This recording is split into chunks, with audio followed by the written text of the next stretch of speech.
Mundo Católico presenta El Pulso del Papa.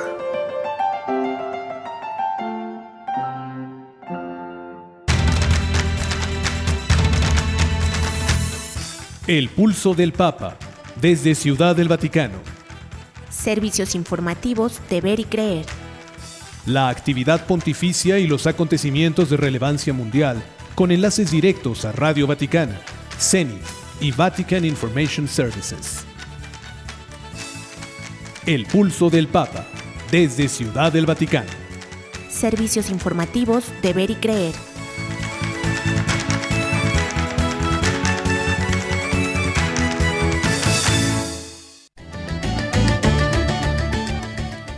El Papa Francisco afirma que la desolación da la oportunidad de tener una relación más hermosa con Dios. El Santo Padre propone 3 objetivos para construir un mundo más solidario. Y comparte almuerzo en el Vaticano con ocasión de la Jornada Mundial de los Pobres 2022. El Papa Francisco pide una cultura del cuidado frente a la del consumismo y descarte. Y agrega, no sigamos a los falsos mesías ni a los horóscopos. Francisco pide a las mujeres compartir sus enseñanzas con los hombres. El secretario general de la Conferencia del Episcopado Mexicano clama justicia por presunto asesinato de joven. México está vivo. El mensaje de un obispo tras marcha contra reformas al INE. La Suprema Corte posterga el fallo que prohibiría los nacimientos de Navidad en los espacios públicos. Desmantelan capillas en todos los hospitales públicos de México. Le diremos la verdad. Esto y más enseguida en los servicios informativos de Ver y Creer.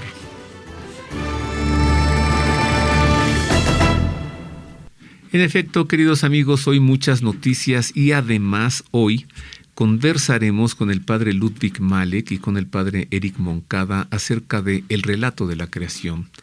Ese relato que está en el libro del Génesis, que narra cómo Dios creó en 6 días y el séptimo cesó su creación.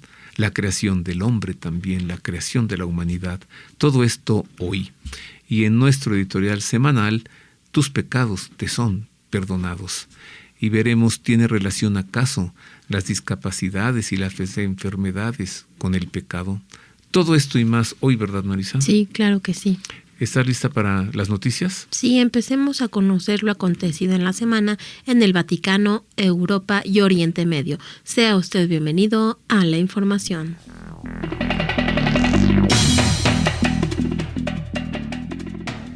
Comenzamos con el Papa Francisco para informar que ha dicho que la desolación provoca una sacudida del alma, nos mantiene despiertos, favorece la vigilancia y la humildad y nos protege del viento del capricho. Ante los fieles reunidos con él, recordó que lo importante es leer lo que se mueve dentro de nosotros para no tomar decisiones apresuradas y explicó que esto también puede ser ocasión de crecimiento. Además aseguró, si no hay un poco de insatisfacción, de tristeza saludable, una sana capacidad de habitar en la soledad y de estar con nosotros mismos sin huir, corremos el riesgo de permanecer siempre en la superficie de las cosas y nunca tomar contacto con el centro de nuestra existencia.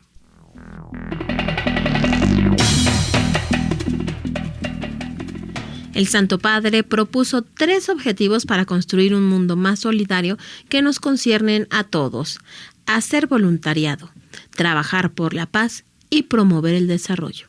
Lo dijo durante una audiencia con los miembros del FOCSIV, una federación cristiana de organismos de voluntariado internacional. Ante los presentes, el Papa señaló que cada pieza diaria puede construir el gran mosaico de la fraternidad. Además, dijo que eso es importante por el momento histórico que vivimos, donde la sombra de una tercera guerra mundial se cierne sobre el destino de naciones enteras, con terribles consecuencias para las personas.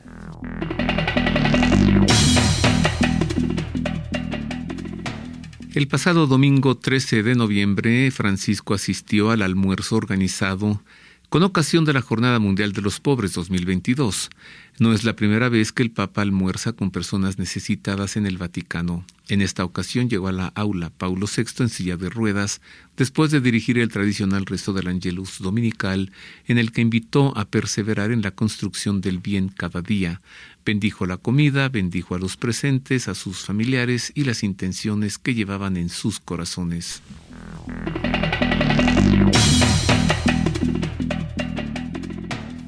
El Papa Francisco pidió a un grupo de farmacéuticos elegir entre la cultura del cuidado o la cultura del descarte y del consumismo, y aseguró que no podemos ser neutrales. El Santo Padre recibió en el Vaticano a los empleados de Apoteca Natura, a quienes recordó que los pueblos indígenas han dejado un rico patrimonio de terapias naturales. Asimismo, lamentó que la figura del médico de familia casi ha desaparecido y se corre el riesgo de que, para privilegiar la excelencia, se descuide la buena calidad de los servicios sanitarios territoriales.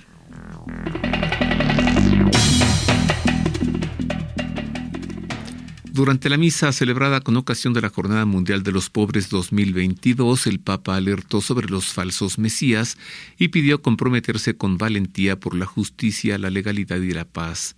En su homilía pronunciada en la Basílica de San Pedro del Vaticano, Francisco pidió: no escapemos para defendernos de la historia, sino que luchemos para darle a esta historia que nosotros estamos viviendo un rostro diferente. No sigamos a los falsos mesías que en nombre de la ganancia proclaman recetas útiles solo para aumentar la riqueza de unos pocos, condenando a los pobres a la marginación.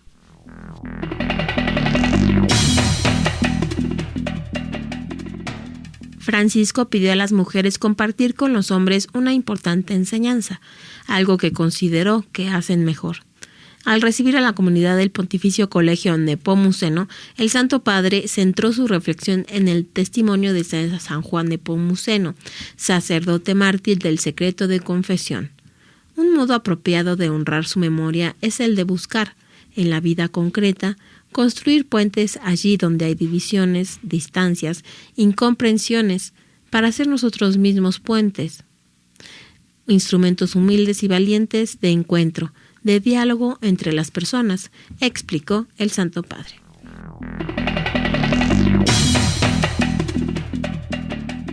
En más del Papa, expresó su cercanía al pueblo turco tras el reciente atentado que ocurrió en Estambul el pasado domingo. Así lo dijo a través de un telegrama firmado por el cardenal secretario de Estado, Pietro Parolin, enviado al nuncio apostólico en Turquía, Monseñor Marek Solzinski. En el breve mensaje enviado en inglés, el cardenal Parolin escribió que el Papa Francisco recibió con profunda tristeza la noticia de las muertes provocadas por el atentado del domingo 13 en Estambul, por lo que envía sus condolencias a los familiares y amigos de los fallecidos.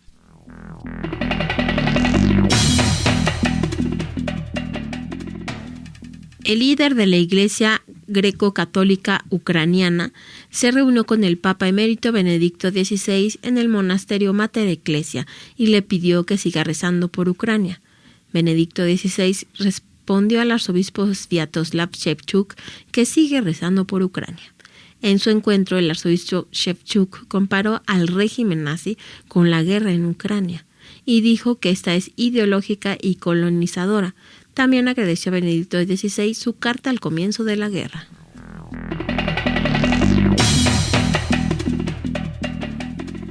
En más información, el arzobispo mayor de la Iglesia Greco-Católica Ucraniana, Sviatoslav Shevchuk, mostró durante una conferencia en Roma unos videos donde sacerdotes ortodoxos alababan la guerra en su país.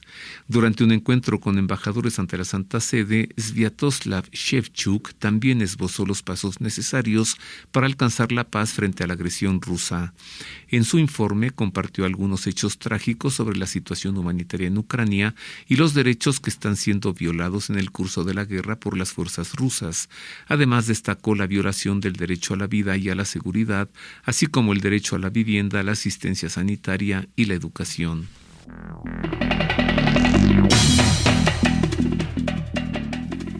El arzobispo greco-malquita de Alepo, Monseñor George Masri, ha señalado que el sistema de salud en Siria se encuentra en una grave crisis y que los ciudadanos son demasiado pobres para pagar operaciones o medicamentos.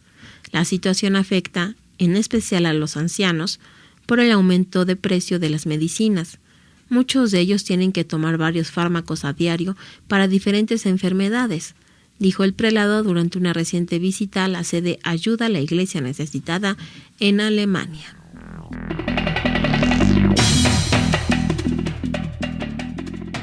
En otras noticias, un sacerdote considerado como un influencer, él de origen francés, a quien se le pidió ayuda para una encuesta del Sínodo de los Obispos, ha causado controversia por sus videos en los que se burla de la misa, se pronuncia a favor de la agenda gay y presenta a una monja sexy. Resulta que el padre Matthew Jarrison se ha visto en el centro de la polémica en los últimos días por un video de 2021 que publicó en TikTok, en el que se ve simulando ser un DJ, jugando con el cáliz y otros objetos sagrados sobre el altar de una iglesia. En otro video se puede apreciar al padre Jarrison sirviendo el vino de misa en un copón, haciendo gestos extraños, y luego aparece una mujer vestida como monja, con una minifalda corta, sonriendo y sosteniendo otra botella de vino. Pues estos son los abusos que yo no sé por qué el Papa no les pone un alto, ¿no? O por qué no le reclama al padrecito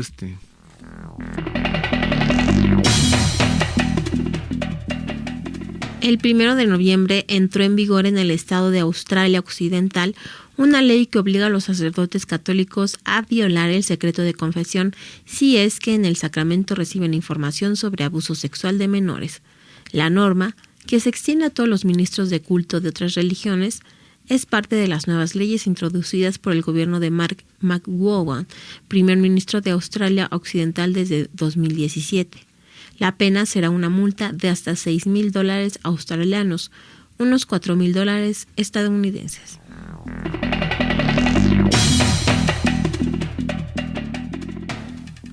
Hasta aquí las noticias de la Santa Sede, de Europa y de Oriente. Usted ha quedado bien informado hasta ahora.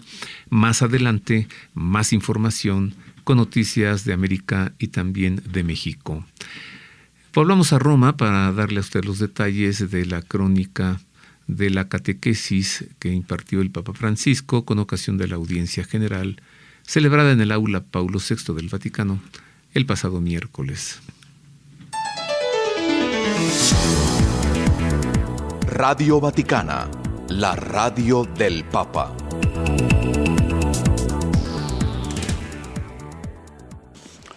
Queridos hermanos y hermanas, en esta catequesis volvemos al tema del discernimiento y hoy hablamos de la desoración.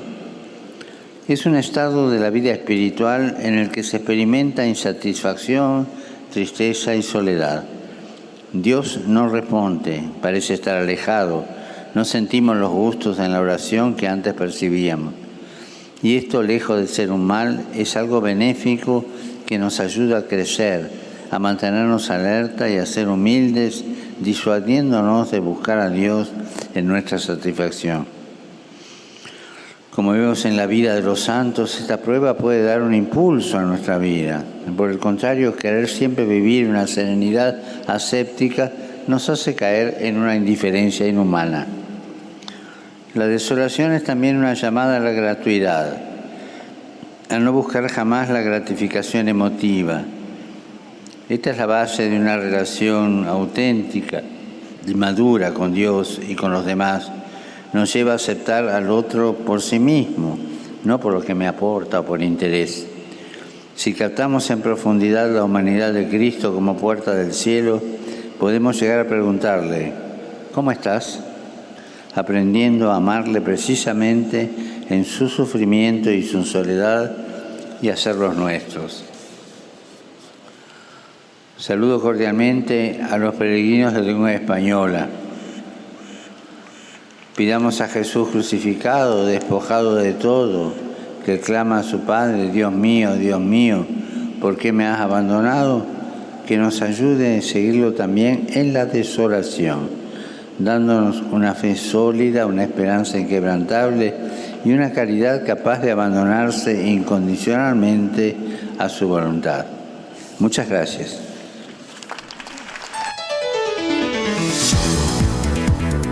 Radio Vaticana, la radio del Papa.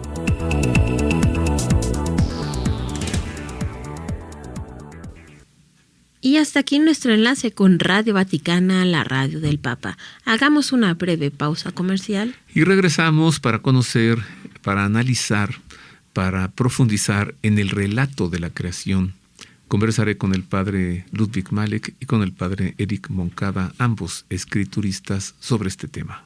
Volvemos con más. Queremos conocer su opinión. Contáctenos en nuestro correo electrónico elpulsodelpapa@vericreer.com. Continuamos con más de los servicios informativos de Ver y Creer. Ahora pasemos a nuestra entrevista sobre el relato de la creación, en este caso. ¿Qué nos dice el libro del Génesis sobre cómo es que Dios creó el mundo, cómo creó la materia y cómo creó a la humanidad, al ser humano? Para tratar este tema, pues recibo al padre Ludwig Malek, doctor en Sagradas Escrituras, y al padre Eric Moncada, también doctor en Sagradas Escrituras, ambos sacerdotes verbitas, sacerdotes de la Sociedad del Verbo Divino. Bienvenido, padre Eric.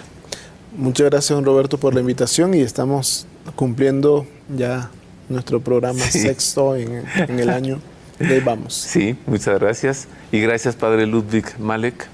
Igualmente, el gusto de compartir y estar aquí. Gracias.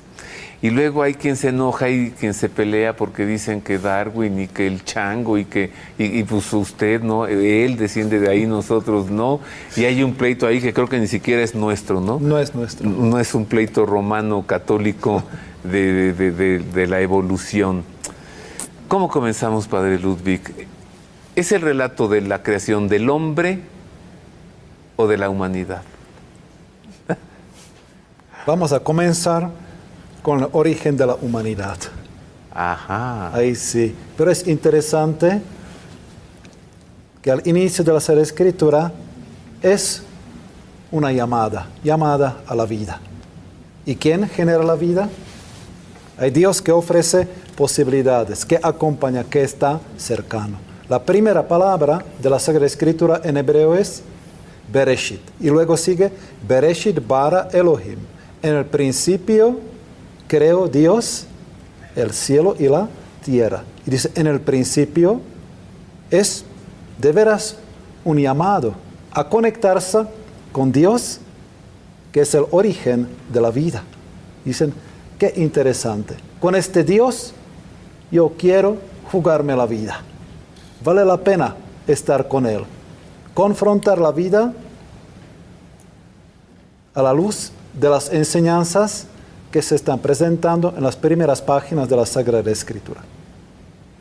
Al leer el relato de la creación, padre Eric Moncada, ¿estamos leyendo la historia de dos personajes, Adán y Eva, o estoy leyendo mi propia historia? Nos reflejamos en la historia nosotros. Muchas veces entramos en esta contradicción, ¿no? de querer ver a nuestros primeros padres como el origen de. Pero yo creo que más que ver a nuestros primeros padres como el origen de la desobediencia o de la rebeldía contra Dios, nos estamos viendo nosotros mismos también. Sí. ¿Por qué? Porque muchas veces contrasta nuestra vida en relación con Dios. ¿Qué estoy buscando yo detrás de todo ello? ¿Estoy siendo igual que el relato de Adán y Eva en cuanto a yo querer ser como Dios e imponerme ante los otros? Muchas veces decimos, ay, pero es que ¿cómo? ¿Soy así porque ellos fueron así? No, soy así porque yo estoy reflejado allí. Y Dios, actuando muchas veces con ese amor y esa misericordia, me corrige con el tiempo. Entonces, ahora, hablando un poquito sobre los orígenes, tenemos en la historia una encíclica mucho como un aporte de la Iglesia de dos papas, uno que era papa y otro que era cardenal, Ratzinger y Wojtyla, ¿no? Escribieron la Fe y Razón, en donde no hay una división entre fe y ciencia. La fe viene a fortalecer la ciencia y la ciencia viene a fortalecer la fe, en el sentido de 6 días para crear el mundo, el universo, el mundo o la creación o el hombre, o etapas en las que Dios fue interviniendo. La ciencia nos dice que fueron etapas largas. la fe nos ha querido resumir este maravilloso función en la que Dios entra irrumpiendo en la historia del mundo, del universo, y nos lo dice, bueno, en 6 días te lo voy a concretizar.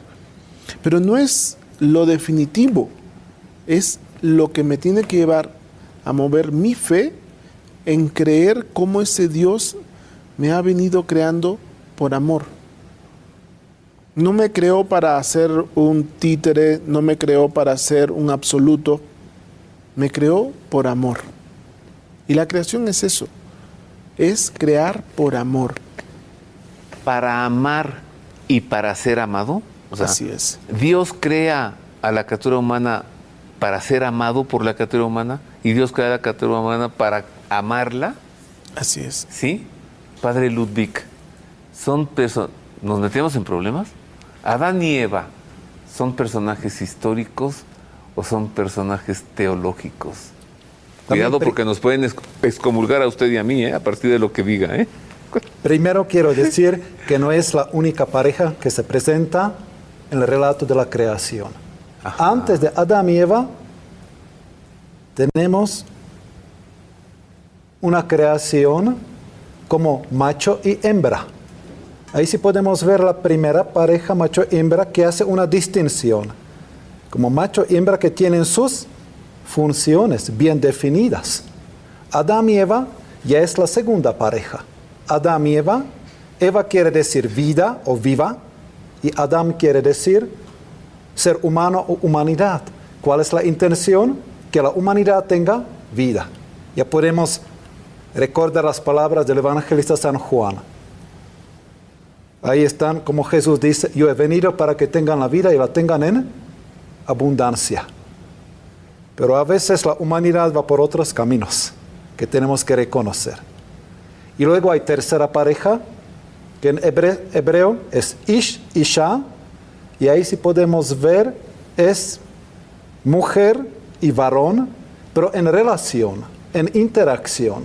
Ahí es la dimensión social. Entonces a veces nosotros simplificamos las interpretaciones, dicen Adán y Eva, y ahí macho y hembra, y luego varón y mujer. A veces, de veras, simplificamos las interpretaciones o nuestras enseñanzas. Sí, va más allá.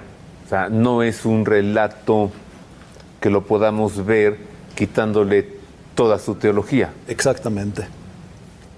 Si le quitamos la teología, nos quedaríamos con el relato de una aventura. Exactamente. Hay que leerlo encontrando la teología. Así es. Y estos son los simbolismos muy abundantes, como el 6º día creó al hombre, el 7º día cesó de toda obra creadora. ¿Sí? Sí. Sí. Ahí, la primera página de la Sagrada Escritura, del libro de Génesis, como nos describe toda la creación, es una oración en forma poesía. Qué hermosas expresiones, llenas de vida, llenas de esperanza. Ahí tenemos la belleza, la variedad, como todo tiene su armonía, como todo goza su paz. Ahí sí podemos ver una riqueza que Dios está proporcionando y está invitando. Vamos a hacer un mundo humano y a la vez divino juntos. Como Dios confía en la humanidad. Y más adelante tenemos que Dios ha creado hombre y mujer a su imagen y semejanza, la libertad y la dignidad. Como a veces corremos el riesgo por nuestra libertad y podemos perder fácilmente la dignidad. Ya no sabemos lo que queremos y el proyecto de Dios persiste. La promesa de Dios está presente, pero es para desarrollarse. Es una profecía. Dicen, nosotros si queremos lograr esa imagen y semejanza de Dios en la vida de cada uno de nosotros. ¿Qué es el árbol de la sabiduría? Del bien y del mal. O el árbol de la sabiduría del bien y de la sabiduría del mal, Padre Eric. ¿De qué realidad hoy nos habla ese árbol? ¿De símbolo de qué? De una decisión. Muchas veces estamos confrontados ante nuestra realidad y a tomar una decisión. ¿Queremos transgredir en esa decisión o respetamos lo que Dios nos manda? ¿No? El árbol del bien y del mal, pues muchas veces está en nuestra vida diaria en el discernimiento. Tenemos que saber discernir entre lo bueno y lo malo de una decisión. Y esa decisión no es de la noche a la mañana. Esa decisión se tiene que llevar por etapas, días. A veces decía San Juan de la Cruz, ¿no? Noches insondables, noches largas para tomar una decisión. La noche oscura, en donde tenemos que saber, pues, poner todo aquello que me tiene que llevar a descubrir que ante una decisión, qué es lo bueno que me trae y qué es lo malo a lo que me puede llevar. Y en este relato del árbol del bien y del mal, no hay un discernimiento, hay una toma de decisión inmediata. No se discierne. Yo quiero comer. No, pero es que el Señor nos dijo que no. ¿Y qué hace la serpiente o el mal, el diablo, podríamos decir? Pues simple y sencillamente nos lleva por el engaño. O sea, yo quiero conocer el bien, pero ahora también quiero conocer el mal. El mal, claro. Esto me conflictúa un poco. ¿Qué hace el demonio, si acaso es la serpiente, en el paraíso antes de la caída o antes del pecado? La serpiente es el símbolo de la libertad. ¿Es un diálogo interior? Exactamente. Sí. Y también no solamente el diálogo interior, también el diálogo exterior. Lo que uno ve, lo que uno percibe. También hemos hablado sobre el árbol de la vida. ¿En cuáles otros libros de la Sagrada Escritura está presente con mucha fuerza? En los libros sapienciales ya podemos ver la sabiduría. ¿Cómo unos quieren adquirir la sabiduría? ¿Quieren lanzarse sin discernimiento? Todo tiene su tiempo. Y también tenemos el relato del árbol del bien y del mal, el árbol de la vida, en el último libro de la Sagrada Escritura, el libro de Apocalipsis. Ahí sí podemos ver, si uno quiere cosechar los frutos, tiene que esforzarse. Pero, ¿a costa de qué? ¿De qué manera? Tiene que ver con la libertad, con las decisiones, cuáles son sus valores, cuáles son sus criterios. Y además que la serpiente que está presente, en hebreo se dice Nahash. Y Nahash significa como ir forjando su propio destino, sin tomar en cuenta lo que ya está presente. Entonces, Adán y Eva iban forjando su propio destino y querían ponerse en lugar de Dios. Ellos querían hacer su propio camino. Es como en el Nuevo Testamento. Tenemos invitación a construir el reino de Dios, pero muchos construyen su propio reino. Identificamos mucho a la serpiente con el demonio, ¿no? Y luego en el mismo relato de la creación, enemistad pondré entre ti y la mujer, entre tu descendencia y su descendencia, él te pisará la cabeza, etc. Identificamos esa serpiente con el diablo, pero no es el demonio, ¿verdad, Padre Eric? No. Es un diálogo. ¿Por qué? Porque se presenta como un diálogo con la mujer.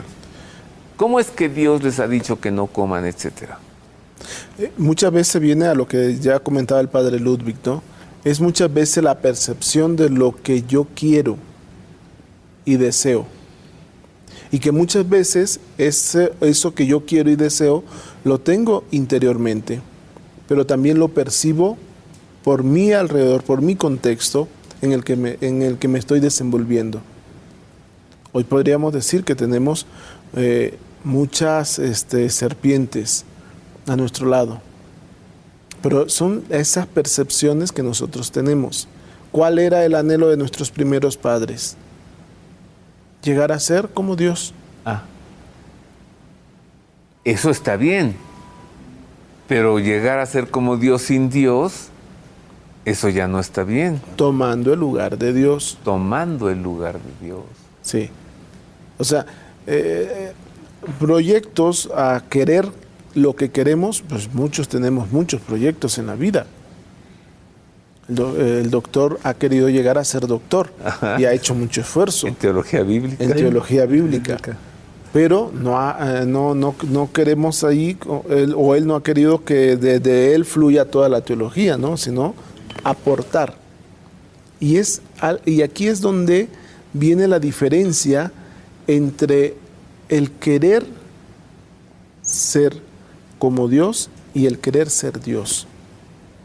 Y a la humanidad lo que nos ha gustado más es ser Dios. Transformar la vida a nuestro criterio, no con la visión de Dios. Ahí es donde caemos en el error. Hacer mi voluntad, pero sin considerar la voluntad de Dios. Jesucristo. Entonces Adán soy yo, Padre Eric. Jesucristo en el Getsemaní que dice, Padre, que no se haga mi voluntad, sino la tuya. Y lo inverso a lo que dijo Adán. Sí. Bueno, no lo dijo, a lo que hizo. A lo que hizo. Yo hago mi voluntad y no la de Dios. Y es el camino y el rumbo por el que tenemos que ver este relato del árbol del bien y el mal. Si el hombre hubiera hecho la voluntad de Dios, el hombre y la mujer, porque ahí no es solamente uno, son los dos, hubieran hecho la voluntad de Dios, no estaríamos en los sufrimientos en los que estamos. Muchas gracias, Padre Eric Moncada. Muchas gracias, Padre Ludwig Mayer. Gracias a usted. Ahí tiene usted el relato de la creación. No tanto es el relato de Adán y de Eva, sino el relato de la humanidad. Una pausa y regresamos con noticias de América y de México, y también regresamos para ver si acaso existe alguna relación entre las discapacidades y las enfermedades con el pecado. Esto y más al volver. Háganos llegar sus sugerencias y comentarios a nuestro correo electrónico elpulsodelpapa@pericreer.com. Ya estamos de regreso, queridos amigos, ahora para darle a conocer los sucesos ocurridos en México y también en el continente americano durante esta semana. Nuevamente, más información para usted.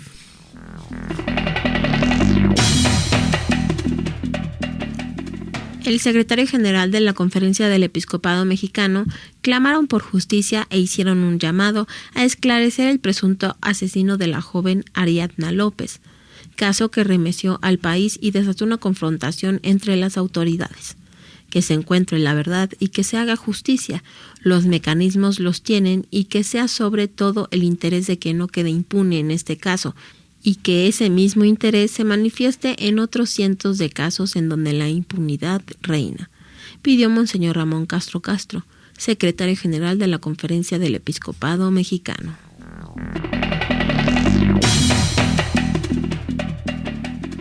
En Más de México le informo que tras la multitudinaria marcha en rechazo a las reformas al Instituto Nacional Electoral, promovidas o queridas desde el gobierno del presidente de México, un obispo mexicano expresó su esperanza diciendo: México está vivo.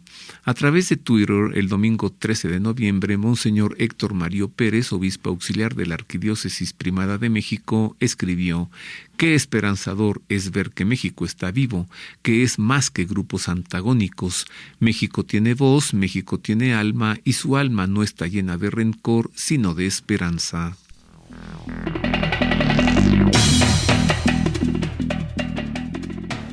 La Suprema Corte de Justicia de la Nación postergó hoy el debate y votación de una sentencia que podría prohibir la instalación de nacimientos de Navidad en espacios públicos de todo México.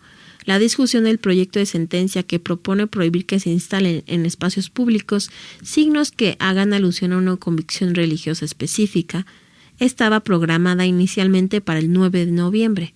El proyecto de sentencia, elaborado por el ministro Juan Luis González Alcántara Carrancá, responde a un amparo interpuesto por la ONG Canan Derechos Humanos contra 3 ayuntamientos en el estado de Yucatán, Mérida, Chocholá y Mocochá.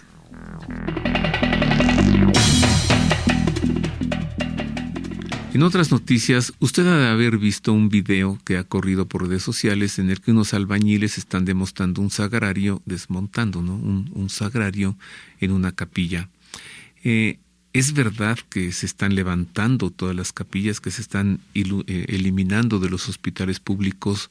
Bueno, resulta que este mensaje viralizado por WhatsApp ha causado alarma en México y se dice que en todos los hospitales públicos del país se están desmantelando capillas, pero no es más que una cadena de noticias falsas. Las imágenes viralizadas corresponden al cierre de la capilla en el Hospital General de Especialidades Javier Buenfil Osorio en la localidad de Campeche, en agosto de este año. La capilla fue cerrada por algunos días, pero como indicó poco después la diócesis de Campeche, se reabrió gracias a la buena disposición y al diálogo entre las autoridades civiles y eclesiales.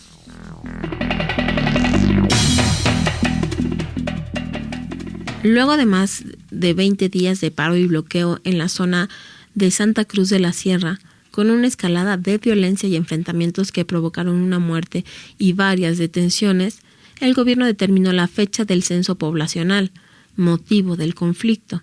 Se fijó como fecha para el censo el 23 de marzo de 2024, pese a que los líderes del paro pedían que se efectúe en 2023, para que los datos obtenidos impacten en las elecciones generales de 2025.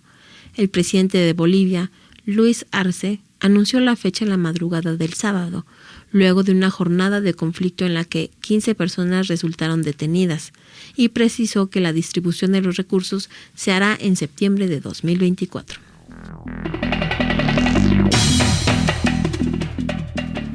En noticias de Chile, reunidos en asamblea, los obispos de la Conferencia Episcopal del país trabajan sobre los aportes de las comunidades a la Tercera Asamblea Eclesial Nacional, la siguiente fase del sínodo convocado por el Papa y la realidad en Chile, con el propósito de buscar caminos de renovación para la Iglesia.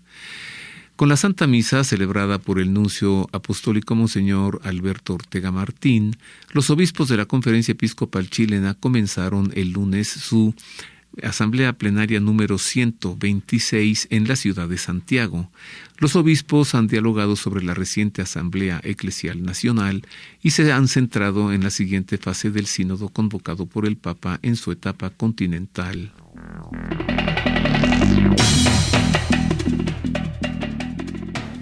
La presidencia de la Conferencia Episcopal Peruana, liderada por el arzobispo Héctor Miguel Cabrejos, recibió al presidente Pedro Castillo, acusado de corrupción. El encuentro se realizó en la sede de la Conferencia Episcopal. La oficina de prensa informó que la reunión con Castillo, el premier Aníbal Torres y otros ministros conserva así una tradición de diálogo institucional entre el Estado peruano y la Iglesia Católica que se ha mantenido con todos los presidentes del Perú.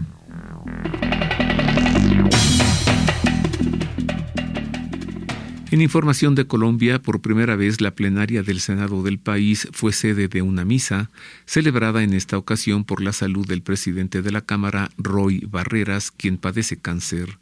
El senador Mauricio Giraldo afirmó en su cuenta de Twitter que hoy por primera vez en recinto de la plenaria el Senado se ofició una misa, así lo escribió.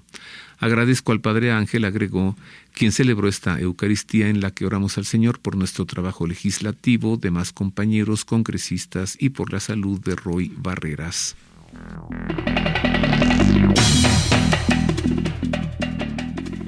Las religiosas carmelitas anunciaron que, gracias a las donaciones de harina de trigo que han recibido en los últimos días, podrán volver a elaborar las hostias para abastecer a las iglesias en Cuba. En un comunicado publicado, las hermanas carmelitas descalzas de La Habana expresaron su alegría por haber experimentado una vez más que la barca de la iglesia es el Señor quien la lleva. El monasterio de carmelitas descalzas de Santa Teresa, en la capital cubana, había informado el 2 de noviembre a todas las diócesis que ya no podían producir más hostias debido a que se había quedado sin harina de trigo, producto que desde hace meses escasea en la isla.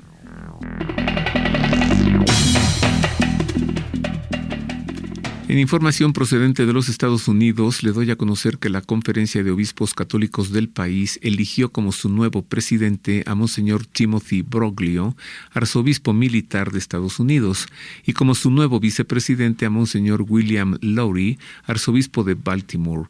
Monseñor Broglio y Monseñor Lowry suceden a Monseñor José Gómez, arzobispo de Los Ángeles, y a Monseñor Allen Vigneron, arzobispo de Detroit.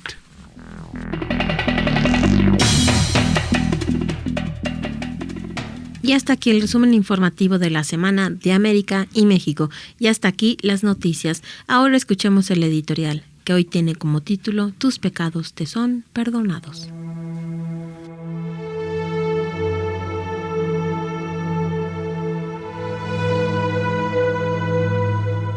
En la aldea de Cafarnaúm, Jesús había liberado endemoniados y curado a todos los enfermos, excepto a uno, que estaba impedido de caminar. Sin embargo, este hombre contaba con 4 muy buenos amigos, que al enterarse de que Jesús había regresado a la aldea, lo llevaron ante él. Entró de nuevo en Cafarnaúm. Al poco tiempo había corrido la voz de que estaba en casa. Se agolparon tantos que ni siquiera ante la puerta había ya sitio, y él les anunciaba la palabra. Y le vienen a traer a un paralítico llevado entre 4. Al no poder presentárselo a causa de la multitud, abrieron el techo encima de donde él estaba y a través de la abertura que hicieron descolgaron la camilla donde yacía el paralítico. Al llegar se emproblemaron, pues nadie les facilitaba el paso, pero ellos no se arredraron y consiguieron su propósito, deseosos de la curación de su amigo. Viendo la fe de ellos, dice al paralítico: «Hijo, tus pecados te son perdonados». Tanto afán para que solamente le perdonara los pecados. ¿Por qué no lo hizo caminar de inmediato? Porque Jesús fue más allá y lo sanó del alma perdonando sus pecados, demostrando así que la enfermedad no guarda relación con las culpas. Estaban allí sentados algunos escribas que pensaban en sus corazones: ¿por qué éste habla así? Está blasfemando. ¿Quién puede perdonar pecados sino Dios solo? Pero al instante, conociendo Jesús en su espíritu lo que ellos pensaban en su interior, les dice: ¿por qué piensan así en sus corazones? ¿Qué es más fácil decir al paralítico: tus pecados te son perdonados, o decir: levántate, toma tu camilla y anda? Pues para que sepan que el Hijo del Hombre tiene en la tierra poder de perdonar pecados, dice al paralítico: a ti te digo, levántate, toma tu camilla y vete a tu casa. Qué difícil es perdonar, tanto que a veces parece imposible, y más cuanto mayor es la ofensa, a menos que se invoque a Dios y se le pida que nos ayude a perdonar. El perdón conferido por Jesús provocó rechazo en los escribas, quienes tenían por cierto que solamente Dios puede perdonar pecados. Y así es, pero ellos no habían reconocido la divinidad de Jesús. Dieron verdadero testimonio de Dios, pero se engañaban al negar la persona de Cristo, quien entonces quiso mostrarles que Él trajo el perdón. Les puso una muestra y les dio la solución a su ceguera. ¿Podrían ellos decir al paralítico que caminara? No quisieron correr el riesgo de que no se levantara. ¿Podían decirle que sus pecados pueden ser perdonados por Dios? No, tampoco, porque preferían enseñar que Dios castiga. Jesús les mostró lo fácil que es obtener el perdón de Dios, que a nadie maldice y a todos ama.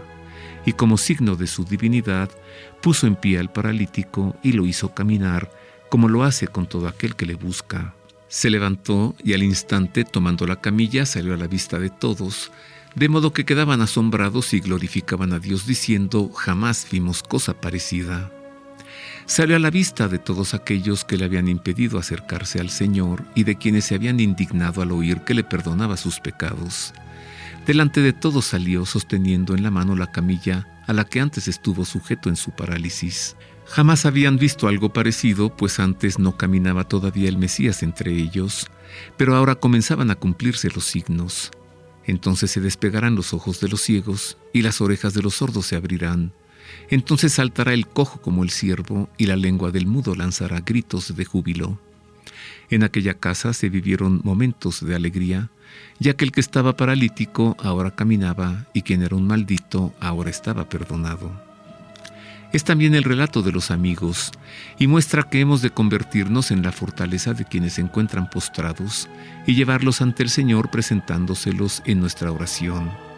Recordemos las ocasiones en que nuestros amigos han sido nuestro sostén, cuando nos han cargado para sacarnos de vicisitudes. La gratitud nunca está de más. Primero hacia Dios por su disponibilidad a perdonar nuestras infidelidades y a levantarnos de la opresión del pecado. Y segundo, hacia esos amigos que han puesto su atención en nuestras necesidades.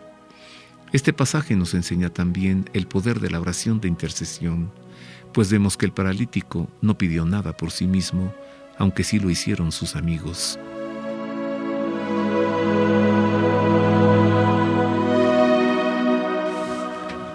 Y hasta aquí el editorial. Además, recordemos, Marisa, que alguna vez le preguntaron al Señor, este hombre nació ciego, entonces ¿quién pecó, él o sus padres? Y él respondió, ni él ni sus padres. Así que una cosa es la discapacidad, otra cosa es la enfermedad y otra cosa es el pecado. No hay relación, pero todavía hoy hay gente que dice, pues quién sabe qué hayan hecho para que Dios les haya dado un hijo. Por ejemplo, en África los discapacitados los ven como malditos, como embrujados, y los amarran a los árboles, a las piedras, los tienen amarrados ahí. Y aquí hay muchos cristianos que todavía piensan como judíos, ¿no? Pues es que está así porque quién sabe qué habrá hecho. No, o sea, mango, señores. No. Esto es todo, Marisa. Vámonos, sí, ¿no? Hemos cumplido con informar, hemos tenido el agrado de estar con nuestro público en la redacción Ana Guadalupe Silvestre, en la operación Miguel Ángel Mejía y en las voces Marisa O'Farrill y Roberto Farril. Espera, tengo un anuncio. El lunes, la película de Mirando al cielo, de José Sánchez del Río. En Cinépolis Perisur, a las 7. Ahí nos vemos. Y al final de la película daré una explicación sobre la libertad religiosa. Los boletos los encuentra en Casa de San José. Apresúrese, porque pues ya. Es todo. Gracias, Marisa. Hasta luego, nos vemos entonces amigos. En el cine. Sí, nos vemos ahí. Y Cinépolis Perisur. No se trabaja, así que no tiene excusa. Ándale. Es cierto. Hasta luego y le dejamos con la bendición del Santo Padre. Dominus vobiscum. Et cum spiritu tuo. Sit nomen Domini benedictum. Et hoc nunc et usque in seculum. Aiutorium nostrum in nomine Domini. Qui fecit caelum et terram. Benedicat vos omnipotens Deus, Pater et Filius et Spiritus Sanctus. Amén. El pulso del Papa, desde Ciudad del Vaticano. Servicios informativos de Ver y Creer. La actividad pontificia y los acontecimientos de relevancia mundial, con enlaces directos a Radio Vaticana, Zenith y Vatican Information Services. El pulso del Papa, desde Ciudad del Vaticano. Servicios informativos de Ver y Creer.